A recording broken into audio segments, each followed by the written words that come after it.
Find the simple interest on rupees 2000 at 25 by 4, 6.25% per annum for the period from 4th February 2005 to 18th April 2005.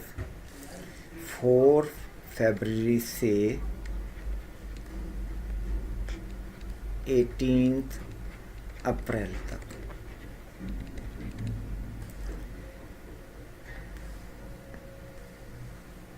Fourth फरवरी से, तो अब हम इसको पहले T को कैलकुलेट करते हैं। लेकिन फरवरी 4 से शुरू हुआ तो मार्च तक 24 डेज़ बन गए, फिर मार्च के डेज़ आ गए और फिर 18 अप्रैल के डेज़ आ गए। ये 4 से लेकर 28 फरवरी तक 24 डेज़ बन गए, फिर मार्च का महीना आएगा उसके 31 डेज़ बन गए, और फिर अप्रैल के 18 तक है तो 18 डेज़ इसके हो गए। ये टोटल डेज़ बनते हैं 73।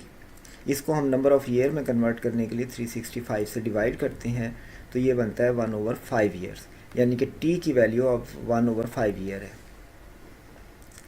पी है 2000 और आर जो दिया गया है वो है 6.25 या 25/4%।